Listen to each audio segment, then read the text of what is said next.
जिसे हम मनुष्य की बुद्धि कहते हैं, उससे 9 गुनी ताकत का अचेतन मन, अनकॉन्शियस माइंड भीतर बैठा हुआ है।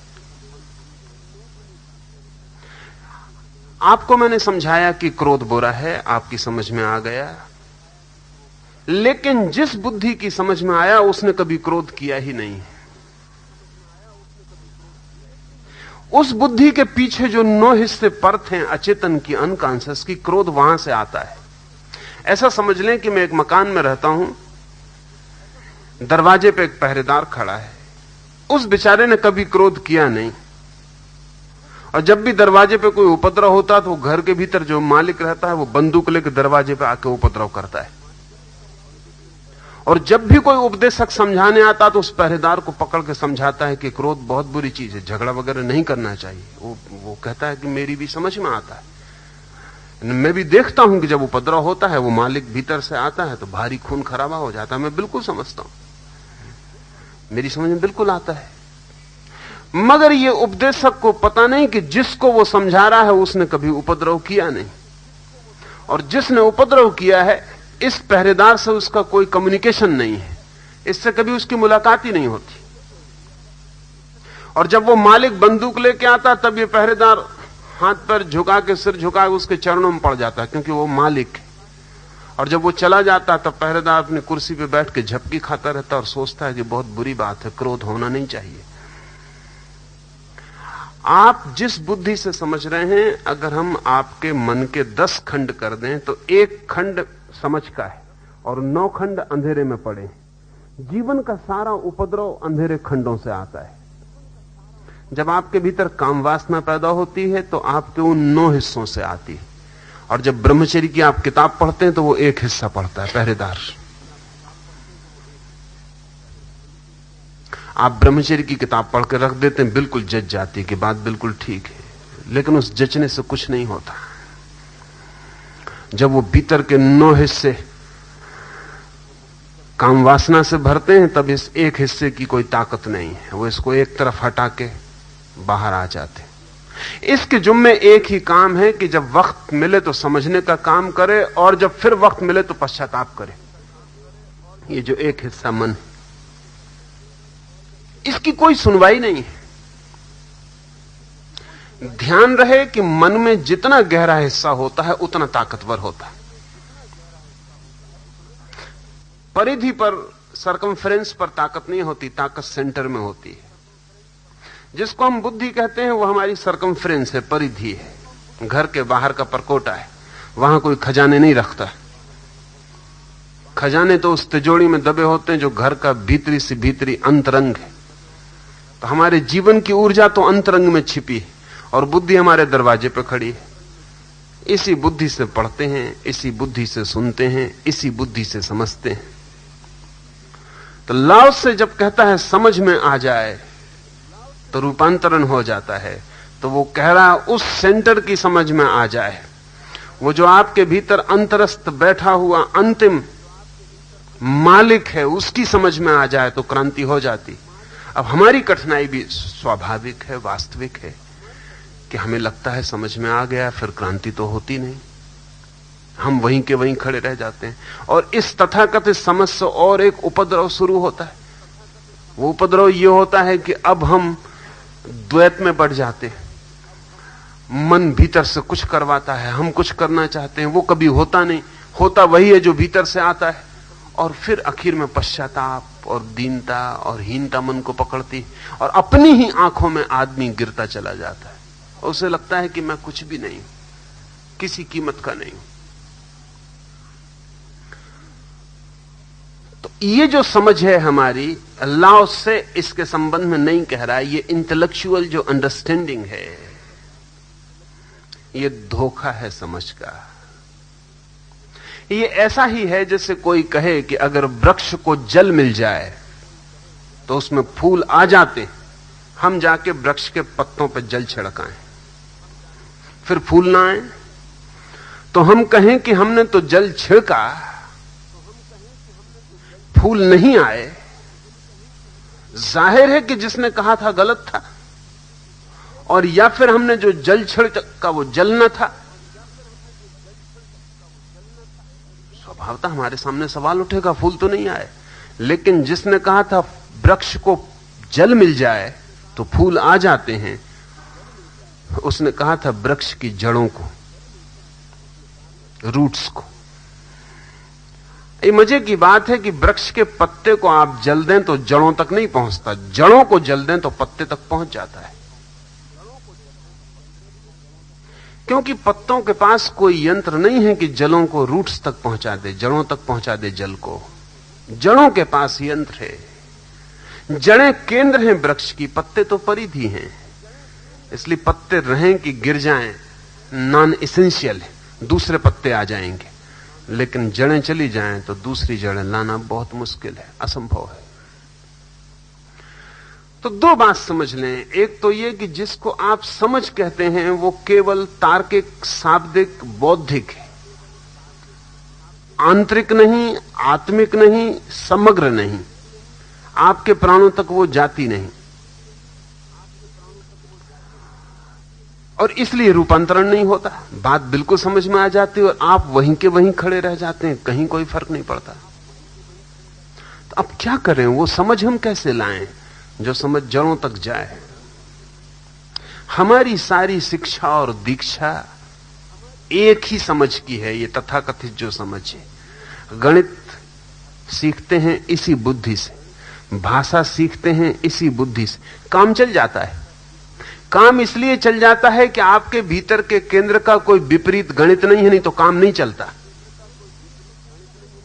आपके इनरमोस्ट सेंटर का अपना अगर कोई मैथमेटिक्स होती तो आपके स्कूल कॉलेज सब दो कौड़ी हो जाते। लेकिन उसके पास कोई मैथमेटिक्स नहीं है, इसलिए आप स्कूल में गणित सीख लेते हैं, भीतर से कोई विरोध नहीं होता। आप 2 2 4 जोड़ते रहें, भीतर कोई कहने वाला नहीं कि 2 2 5 होते हैं।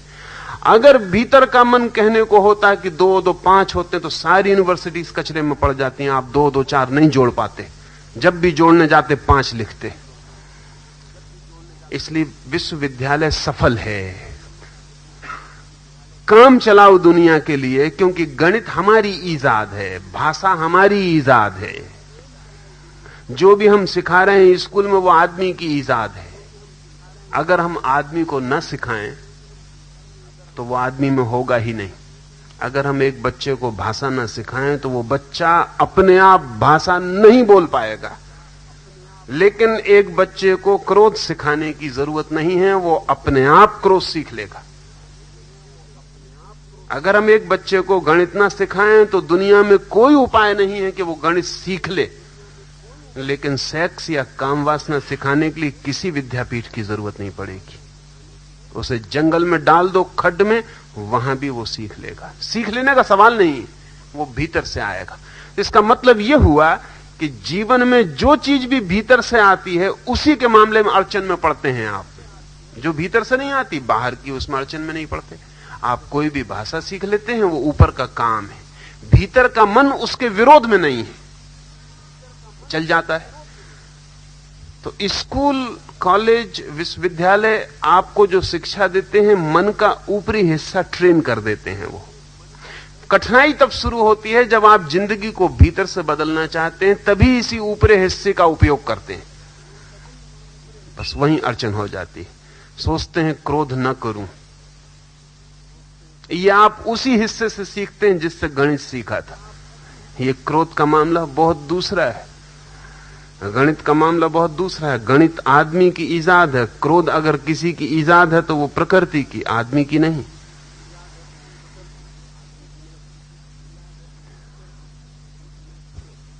इसी से हम समझ का काम लाते हैं, तब अड़चन हो जाती है, काम नहीं होता है। अब उस भीतर तक समझ को ले जाना हो तो उसकी प्रक्रिया है। प्रक्रिया का अर्थ यह हुआ कि आपको यह समझ भी कैसे मिली है, यह भी एक प्रशिक्षण है। आपको यह आपको एक 20-25 साल के प्रशिक्षण के द्वारा यह संभव हुआ है कि 2 और 2 4 होते हैं।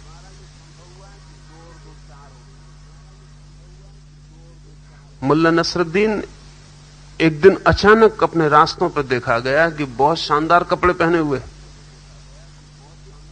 हाथ में हीरे की अंगूठी लगाई हुई। लोग चकित हुए, लोगों ने घेर लिया कि मुल्ला क्या हुआ?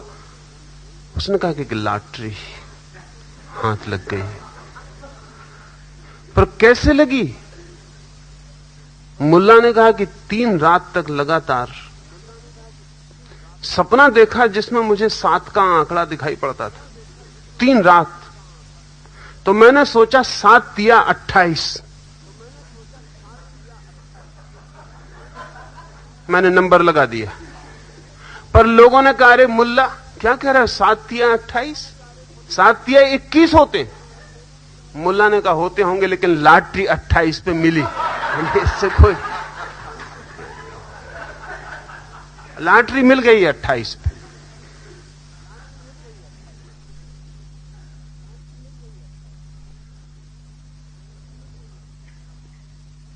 दो 4 की भी ट्रेनिंग है। 2 4 ऐसी कोई बात नहीं है कि आपके भीतर से आ गई है, उसकी ट्रेनिंग है। सीखना पड़ता है, सीख के हल हो जाता है। अब ये जो अंतरस्थ मन है, इस तक समझ को पहुंचाने के लिए भी प्रक्रियाओं से गुजरना पड़े। लाओ त्से ने जब ये बातें कही हैं तब आदमी बहुत सरल था, और बहुत से फर्क पड़ गए हैं जो मैं आपको ख्याल दिला दूं, जिससे अड़चन। लाओ त्से ने जब ये बातें कही हैं, आदमी बहुत सरल था। उसकी इंटेलेक्चुअल ट्रेनिंग नहीं थी, उसकी कोई बौद्धिक परत नहीं थी। लाओ त्से बोल रहा था गांव के ग्रामीण जनों से। वे सीधे साधे लोग थे, उनके पास कोई बौद्धिक खजाना नहीं था।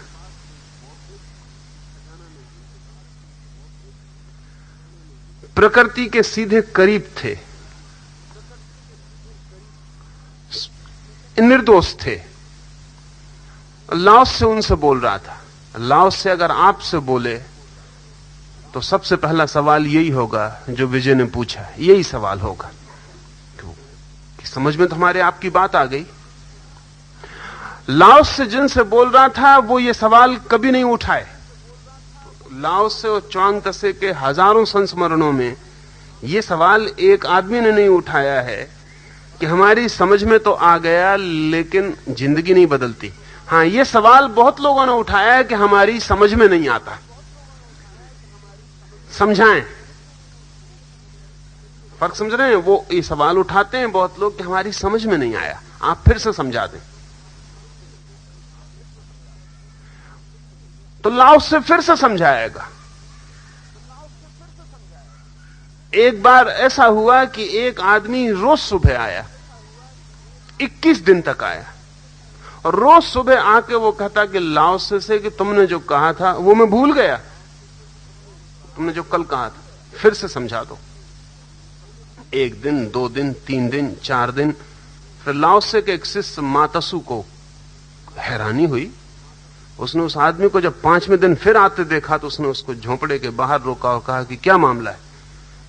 उसने कहा वो मैं भूल गया, वो जो कल समझाया था तो मैं फिर समझने आया। तो उसने कहा तू भाग जा, तू भीतर मत जा, क्योंकि एक पागल तू है और दूसरा पागल हमारे पास लाओ त्से है। तू अगर जिंदगी भर भी आता रहा तो वो समझाता रहेगा। 5 दिन 4 दिन से मैं भी देख रहा हूं कि तू वही का वो सवाल ले आता है, वो वही का वो सवाल समझाने बैठ जाता है।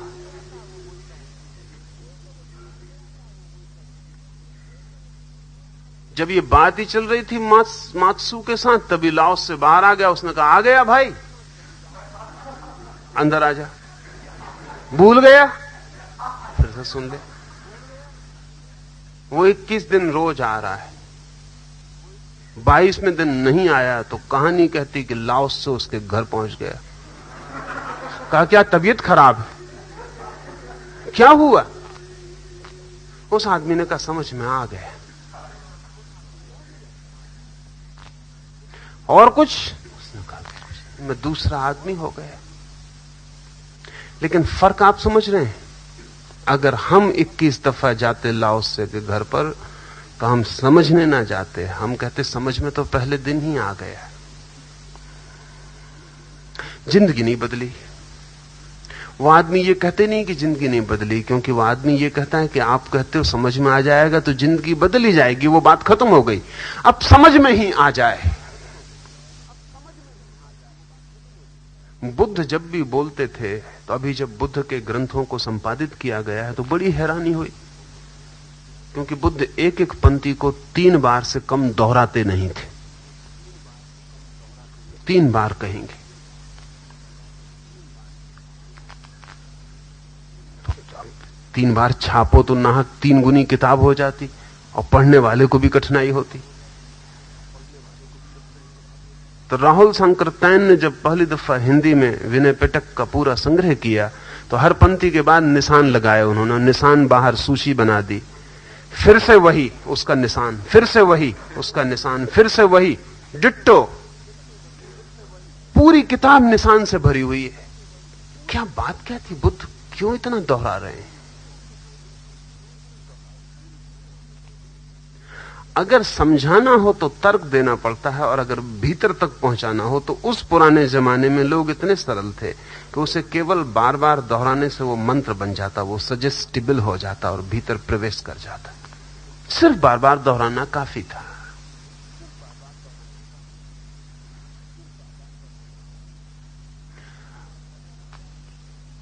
जितनी बार दोहराया जाए उतना भीतर प्रवेश करने लगता है।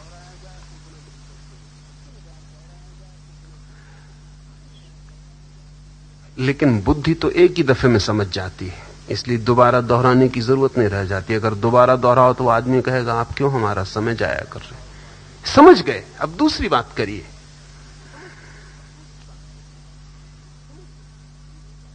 आज भी जो लोग अनकॉन्शियस माइंड के साथ काम करते हैं वो सिवाय दोहराने के और कुछ नहीं करते। जैसे कि अभी पेरिस में कुछ वर्षों पहले एमाइल कुए नाम का एक बहुत बड़ा मनोवैज्ञानिक था, जिसने लाखों लोगों को ठीक किया, पर वो एक ही बात दोहराता था कि तुम बीमार नहीं हो। और वो घंटे भर लिटाए है उस आदमी को दोहरा रहा है कि तुम बीमार नहीं हो, तुम बीमार नहीं हो। वो आदमी कह सकता है कि समझ गए एक दफा, अब इसको बार बार कहने का क्या प्रयोजन? और इमाइल कुए कहता है कि तुमसे मुझे मतलब नहीं है, तुम तो समझ गए, तुम तो पहले ही समझ रहे हो। तुम्हारे जो भीतर गहरे और गहरे में, वहां तक वो दोहराया चला जाएगा। थोड़ी देर में ये ऊपर की जो बुद्धि है, जो ये ऊपर की बुद्धि है, नए में रस लेती, पुराने में रस नहीं लेती। ये थोड़ी देर में कहेगी कि ठीक है, सुन लिया सुन लिया सुन लिया, ये सो जाएगी। हिप्नोसिस का कुल इतनी मतलब है, ये सो जाएगी। ये ऊपर की जो बुद्धि है ऊब जाएगी, ये परेशान हो जाएगी कि क्या कहे चले जा रहे हो कि तुम बीमार नहीं हो। ये थोड़ी देर में सो जाएगी, लेकिन कुएं कहता चला जाएगा। और जब ये सो जाएगी तो इसके पीछे की जो परत है वो सुनने लगेगी। थोड़ी देर में वो भी ऊब जाएगी, वो भी सो जाएगी, तो उसके पीछे की जो परत है वो सुनने लगेगी। और ये कुएं दोहराया चला जाएगा। ये तब तक दोहराया चला जाएगा जब तक आपके भीतरी केंद्र तक ये खबर न पहुंचा दे कि तुम बीमार नहीं हो। और अगर ये भीतरी केंद्र तक खबर पहुंच जाए, वो केंद्र अगर मान ले कि मैं बीमार नहीं हूं, तो बीमारी समाप्त हो गई। अब इसके लिए मंत्रों का, ध्यान का, तंत्र का न मालूम कितना कितना आयोजन करना पड़ा। बाद में करना पड़ा जबकि लोग ज्यादा सोफिस्टिकेटेड हो गए। लाओसे के वक्त में कोई जरूरत ना थी। लाओसे के वक्त तक कोई जरूरत ना थी। लोग सरल थे और उनके अंतरस्थ मन का द्वार इतना खुला था और बुद्धि का कोई पहरेदार न था कि कोई भी बात लाओसे जैसा आदमी कहता तो भीतर प्रवेश कर जाती। इस सब का इंतजाम था। लाओसे के पास जाता ही कोई तब था जब वो श्रद्धा करने को राजी हो। लाओसे के पास अगर कोई जाता हो तर्क करने को उत्सुक होता, तो लाओसे कहता कि अभी तू फला गुरु के पास जा, थोड़े दिन वहां रहे। अभी मैं एक सूफी फकीर का जीवन पढ़ता था। अजनबी एक सूफी फकीर था। गांव का एक बहुत बड़ा पंडित, एक बड़ा व्याकरण का ज्ञाता अजनबी को सुनने आया तो उसने देखा कि वो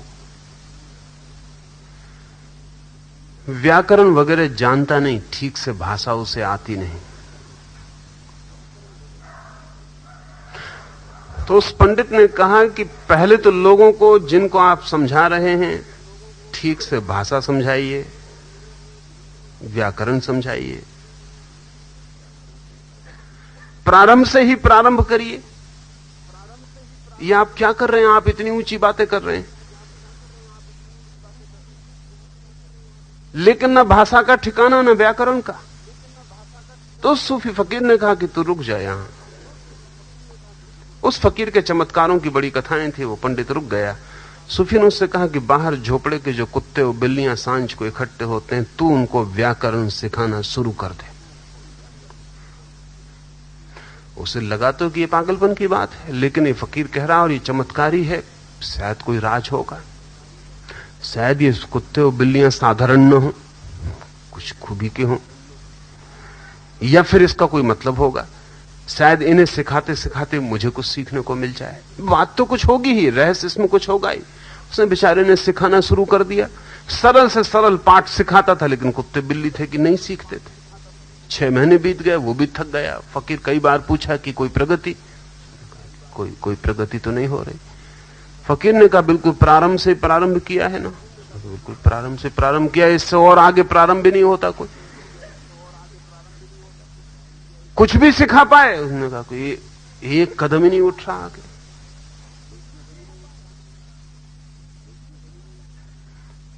तो उस फकीर ने कहा क्या कठिनाई क्या है? उस पंडित ने कहा वो भाषा ही नहीं जानते, बोलने ही नहीं जानते। बोलना जानते हो तो मैं व्याकरण भी सिखा दूं। वो फकीर कहने लगा कि मैं जिस दुनिया की बातें कर रहा हूं, तुझे उस दुनिया की ना भाषा का पता है और ना व्याकरण का पता है।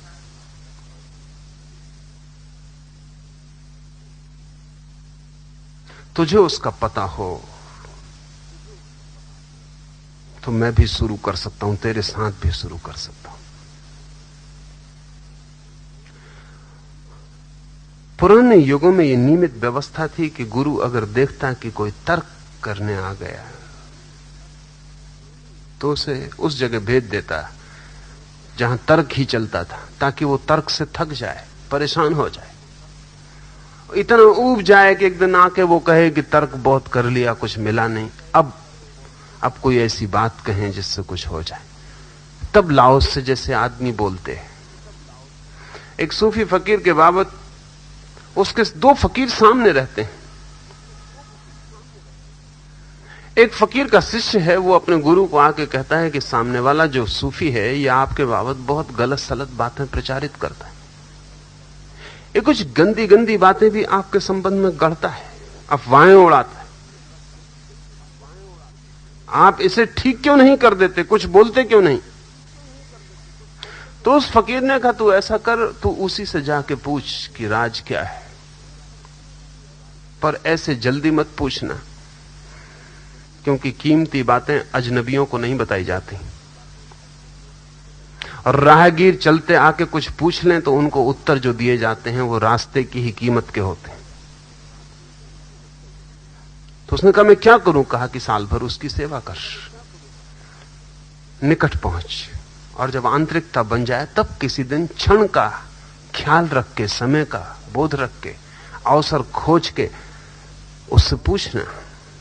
तो साल भर उसने सेवा की, बहुत निकटस्थ हो गया, आत्मीय हो गया। एक दिन पैर दाब रहा था रात, तब उसने अपने गुरु को पूछा क्या आप गालियां देते हैं, सामने वाले गुरु के खिलाफ सब कुछ कहते हैं, इसका राज क्या है? तो उसने कहा तू पूछता है, किसी को बताना मत, मैं उसका शिष्य हूं और राज बताने की मनाही है, तू जाके उसी से पूछ ले। पर ये बातें अजनबियों को नहीं बताई जाती, राह चलतों को नहीं बताई जाती। जरा निकट हो जाना, उसने कहा अच्छी मुसीबत में पड़े, हम तुम्हें दुश्मन समझ के साल भर मेहनत किए, तुम शिष्य निकले, उसके ही शिष्य हो, वहीं वापस जाना पड़ेगा। क्षण स्नान कराते वक्त कोई नहीं था, गुरु को स्नान करा रहा था। पूछा कि आज मुझे बता दें ये राज क्या है। तो उसके गुरु ने कहा कि वो मेरा ही शिष्य है और उसे वहां इसलिए रख छोड़ा है कि वो मेरे संबंध में गलत बातें उड़ाता रहे। जिनको उन गलत बातों पर भरोसा आ जाए वो ताकि मेरे पास ना आ सकें, वो गलत लोग हैं, उनके साथ मेरा समय नष्ट ना हो। मेरा समय कीमती है, मैं उन्हीं पर खर्च करना चाहता हूं जो सत्य की तलाश में आए, और जो अफवाहों से लौट सकते हैं उनकी कोई तलाश नहीं है। वो आदमी अपना है और उसने इतनी सेवा की है मेरी इन 20 वर्षों में जिसका हिसाब नहीं। सैकड़ों फिजूल के लोगों से उसने मुझे बचाया है।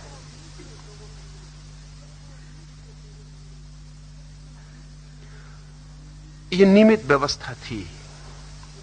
और जब कोई श्रद्धा से भर जाए, श्रद्धा से भरने का अर्थ है जब कोई हृदय को सीधा खोलने को तैयार है। अभी साइकोलॉजिस्ट या साइकोएनालिस्ट क्या कर रहे हैं? वो इतना ही कर रहे हैं, एक मरीज पे 3 साल तक साइकोएनालिसिस चलती। कोच पे लिटाया है मरीज को, घंटों हजारों घंटों उससे चर्चा होती। मरीज कहता जाता है, चिकित्सक सुनता जाता है। किस लिए? वो सिर्फ इसलिए कि कहते कहते कहते कहते मरीज बुद्धि की ऊपरी बातें थोड़े दिन में चुक जाएंगी, तब वो भीतर की बातें कहना शुरू कर देता है। फिर वो भी चुक जाती तो और आंतरिक बातें कहने लगता, ओपनिंग हो जाती। वर्ष भर निरंतर चिकित्सक के पास कहते कहते कहते कहते वो आंतरिक चीजों को बाहर निकालने लगता है। और जब चिकित्सक देखता है कि अब वो चीजें बाहर निकलने लगी जो बहुत गहरी हैं, तब वक्त आया, ये आदमी सजेस्टिबल हुआ, इसको अब कोई सुझाव डाला जा सकता है। अब इसके भीतर का दरवाजा खुल गया, अब इसके भीतर कोई बीज डाल दिया जाए तो वृक्ष बन जाएगा। समझ का अर्थ है आपके भीतरी तल तक पहुंच जाए कोई बात, लेकिन तर्क कभी ना पहुंचने देगा। और हम तर्क से ही समझना चाहते हैं, और तर्क ही उपद्रव है, वही पहरेदार है। वो कहता है पहले मुझे समझाओ, अगर मुझे समझाओ तो मैं मालिक से मिला दूं, और अगर मुझे नहीं समझा पाते हो तो मैं मालिक से क्या मिलाऊं। और फिर कठिनाई ये कि जब वो समझ जाता है तो वो समझता है समझ गए, मालिक हो गए। फिर वो देखता है समझ तो हो गई लेकिन कुछ हल नहीं होता, क्योंकि कोई जिसको हम बुद्धि कहते हैं उसके पास कोई भी शक्ति नहीं है। जिसको हम कहें कोई भी फोर्स टू एक्ट बुद्धि के पास नहीं है। और फोर्स टू एक्ट जो है, शक्ति काम करने की, वो बुद्धि के पीछे किसी और छिपे तल में, इसलिए ये व्यवधान पड़ता है। तो अगर उस तक पहुंचना है तो फिर अगर नहीं पहुंचता सीधा, किसी को पहुंच जाता हो तब तो कोई सवाल नहीं। अगर नहीं पहुंचता सीधा तो पहले इस बुद्धि के पहरे को तोड़ने के लिए उपाय करने पड़ते हैं, कुछ ध्यान करना पड़े, इस बुद्धि के पहरे को तोड़ना पड़े। और ध्यान की कोई ऐसी प्रक्रिया उपयोग में लानी पड़े जो आपको निर्बुद्धि बना दे, इर्रेशनल बना दे। जैसे मैं जो ध्यान का प्रयोग करता हूं वो बिल्कुल बुद्धिहीन है, तो बुद्धिमान उसको देख के भाग जाएगा। वो कहेगा ये क्या हो रहा है कि लोग नाच रहे, चिल्ला रहे, कूद रहे, पागल। लेकिन जो आदमी नाच रहा है, कूद रहा है, वो बुद्धि के तल से नीचे उतर गया, क्योंकि बुद्धि तो सेंसस का काम करती है। वो कहती क्यों हंस रहे हो, अभी कोई हंसने की बात ही नहीं, पहले हंसने की बात तो होने दो फिर हंसना। कहते क्यों रो रहे हो, अभी कोई रोने की बात ही नहीं, क्यों कूद रहे हो, कोई जमीन में आंच लगी है, आग लगी है कि तुम कूद रहे हो, ये क्यों घूंसे तान रहे हो हवा में, पहले किसी को गाली देने दो फिर घूंसा उठाना। बुद्धि पूरे समय ये कह रही है कि जो तुम कर रहे हो वो तर्कयुक्त हो, लेकिन जिंदगी में कभी भी कुछ तर्कयुक्त किया है? जब किसी से प्रेम हो जाएगा तब बुद्धि कहां होगी? और जब किसी से क्रोध हो जाएगा तब बुद्धि कहां होगी? और जब किसी को मारने का मन हो जाएगा या मरने का मन हो जाएगा तब बुद्धि कहां होगी? तो जिंदगी की जहां असली जरूरतें हैं वहां तो बुद्धि होगी नहीं। और उन गहरे बिंदुओं तक आप कभी उतर ना पाएंगे बुद्धि की बात मान के चलेंगे। तो ध्यान के सब प्रयोग आपकी बुद्धि की परत को तोड़ने के प्रयोग हैं। वो आपकी एक दफा परत टूट जाए तो आप एकदम सरल हो जाते हैं। और जब आप सरल हो जाते हैं तो आपके पास एक अंतर्दृष्टि होती है जहां से चीजें साफ दिखाई पड़ती हैं। तब यह सवाल कभी नहीं उठता कि मेरी समझ में आ गया और क्रांति नहीं हुई। समझ में आ जाना ही क्रांति है।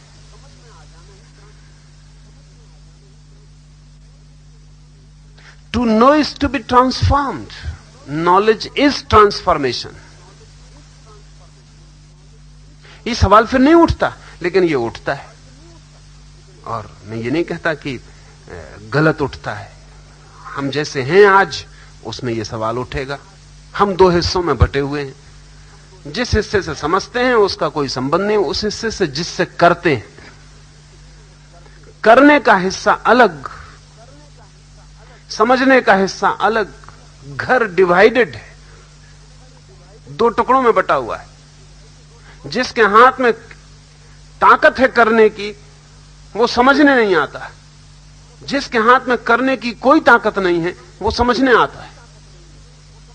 इन दोनों के बीच कभी कोई मेल नहीं होता। अब इसमें क्या किया जाए? इसमें एक ही उपाय है कि आप इस समझने की जो परत है इसको तोड़ के थोड़ा नासमझी की दुनिया में उतरे और थोड़ा नासमझ होके देखें।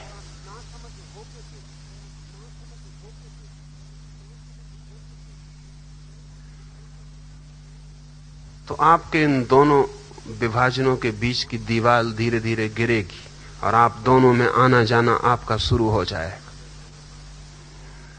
और तब आप इंटीग्रेटेड होंगे, इकट्ठे होंगे, एक होंगे। और वो जो एक आदमी है वो जो भी समझ लेता है वही उसकी जिंदगी में फलित हो जाता है। हम दो हैं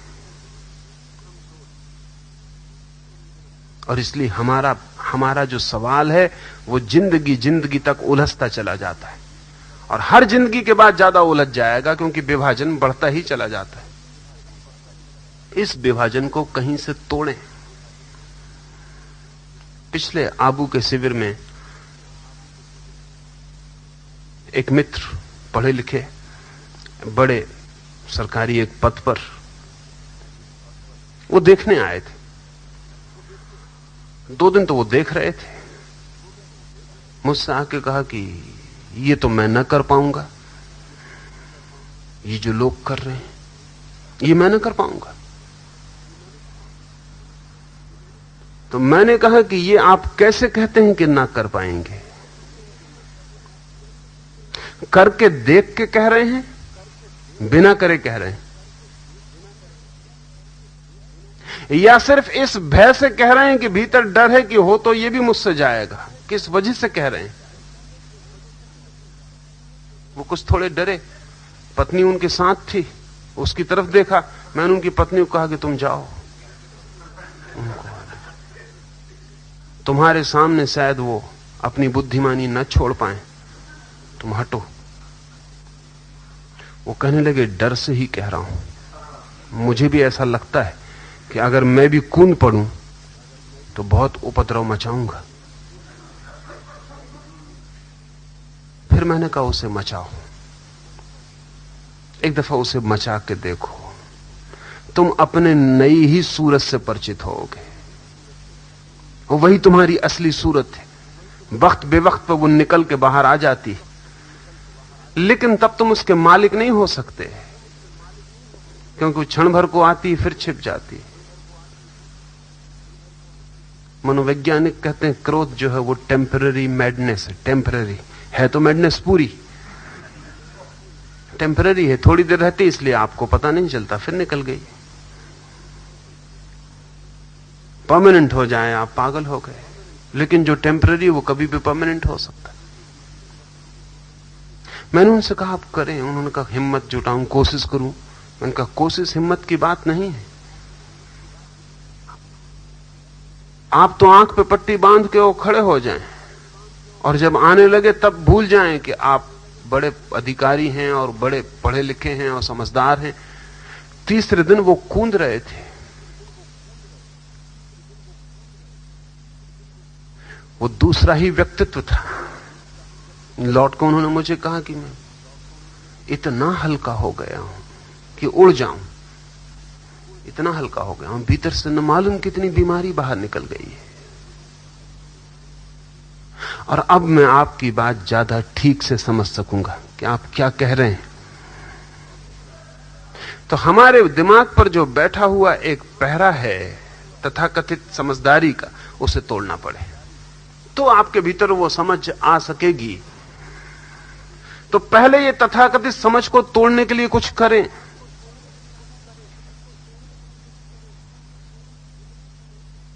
जुन्नैद नाम का सूफी फकीर था, उसके पास कोई साधक आता तो पहले उससे वो कोई पागलपन करवाता,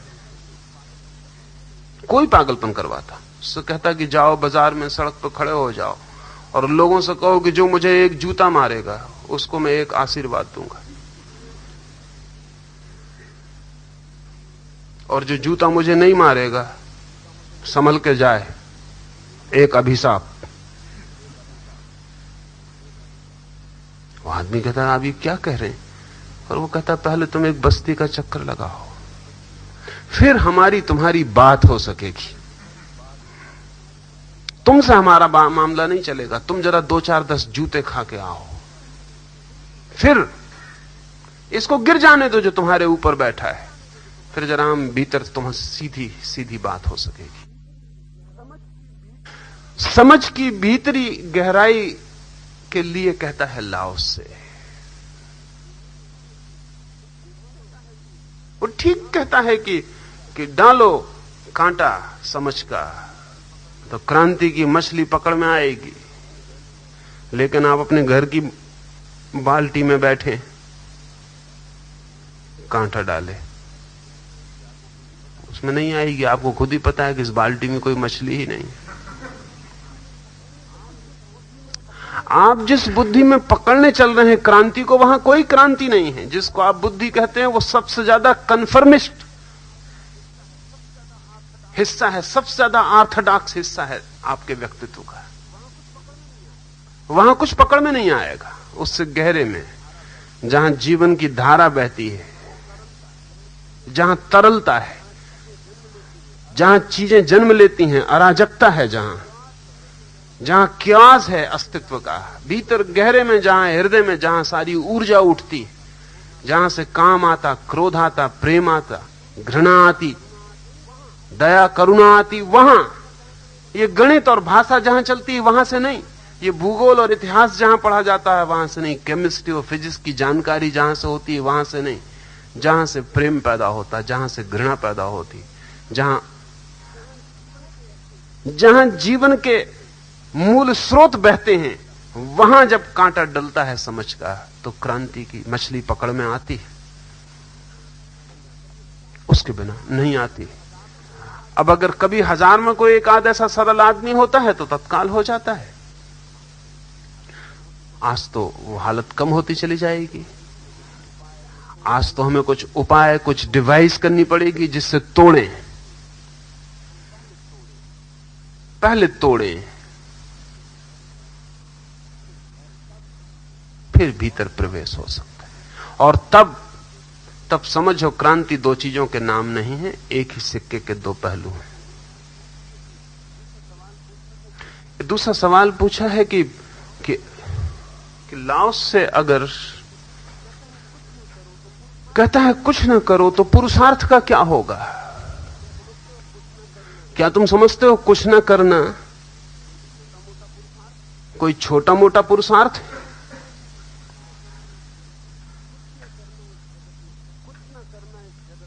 कुछ ना करना इस जगत में सबसे बड़ा पुरुषार्थ है। न करने की ताकत इस जगत में सबसे बड़ी मालकियत है। करना तो बच्चे भी कर लेते हैं, करने में कोई बड़ा पुरुषार्थ नहीं है। करना तो बिल्कुल सहज साधारण सी घटना है, जानवर भी कर रहे हैं। ना करना तो बहुत बड़ी बात है।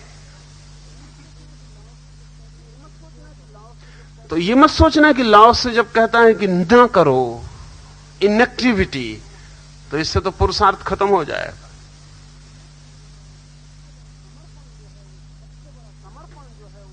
समर्पण जो है वो सबसे बड़ा संकल्प है। अभी बहुत उल्टा ख्याल में आता नहीं ना हमें लगता है कि समर्पण, किसी के चरणों में सिर रख दिया तो हम तो मिट गए। लेकिन पता है कि किसी के चरणों में सिर रखना साधारण आदमी की हैसियत की बात नहीं है। और किसी के चरणों में सचमुच सिर रख देना, पूरी तरह अपने को छोड़ देना, उसकी ही सामर्थ्य की बात है जो पूरी तरह अपना मालिक हो। छोड़ोगे कैसे? सिर पैर पर रख देने से थोड़ी रख जाता है। इतनी मालकियत भीतर हो कि कह पाए कि ठीक, छोड़ते हैं पूरा। लेकिन छोड़ेगा कौन?